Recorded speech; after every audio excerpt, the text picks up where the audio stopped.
With me now, conservative columnist and author Ann Coulter. So, Ann, what do you think?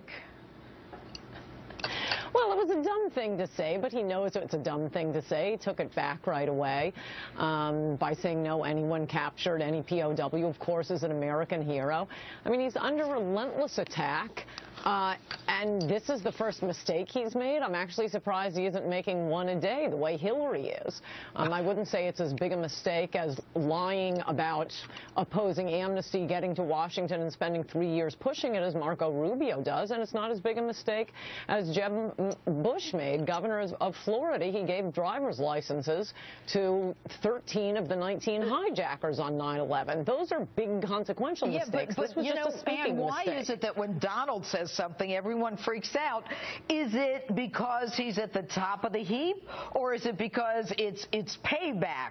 So, for example, let me pull up this on Rick Perry. What did Rick Perry say about Donald? His attack on veterans makes him unfit to be commander-in-chief of the U.S. Armed Forces, and he should immediately withdraw from the race for president. You know, I mean, it's like they're all jumping on him because he's number one, or why do you think?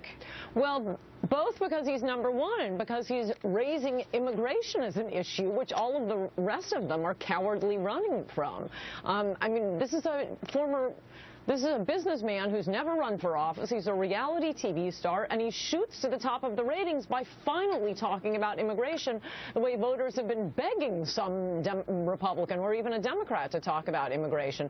But yes, Trump's insults of not just his opponents, but everyone, draw a lot of attention because they're usually pretty hilarious.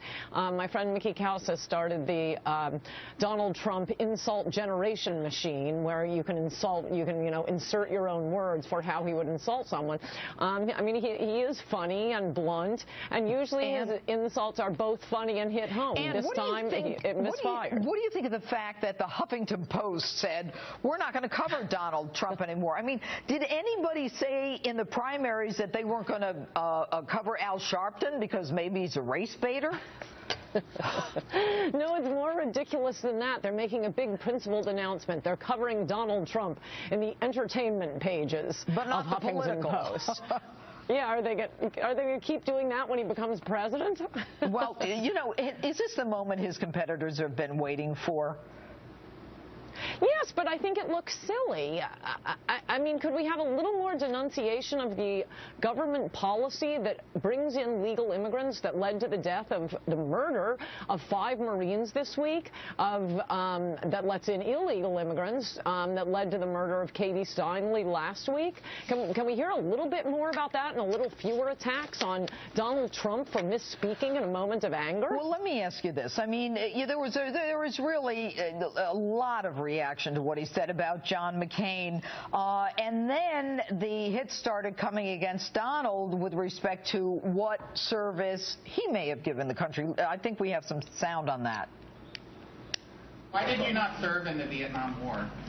Because I was going to college, had student deferments, and it's a long time ago, had student deferments, then ultimately had a medical deferment because of my feet. I had a bone spur.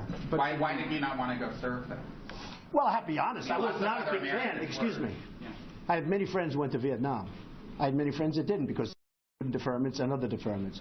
I was not a big fan of the Vietnam War. I wasn't a protester. But the Vietnam War was a disaster for our country. The Vietnam War, we got nothing. What did we get out of the Vietnam other than death? Wow. He really answered that one. What do you think, Ann? Well, I think anyone in that generation who didn't serve in Vietnam is never going to have a good answer. Oh, well, there are a lot of candidates that didn't serve in Vietnam. You're never going to have a good answer. You shouldn't talk about it. It came up because of this mistaken attack on John McCain, but I think the important thing is going forward. What are his policies now? That's what Republicans don't want to talk about. And finally, Donald Trump has been tweeting about veterans, saying they've been treated as third-class citizens for many years. But he continues to say John McCain failed miserably to fix the situation and make it possible for veterans to manage their lives. He pushes back. No question about that. Yes, no, people like that. And, I mean, McCain did flip-flop on the Bergdahl deal. We also had Luis Gutierrez this week referring to Kate Steinle's murder as, I quote, a little thing. A little thing like this happens. I mean, I consider those mistakes. I consider pushing amnesty for 3 years or giving driver's licenses to the 9/11 hijackers rather more important mistakes. And they aren't just, you know, momentary lapses said in anger, as this one is. The attention this is getting just shows how Donald Trump is totally shaking up the field by talking about immigration, something that has been banned by both the Democrats and the Republicans and most of the media for 20 years. John McCain, and a lot of pushback from that. Anyway, Ann Coulter, thank you so much.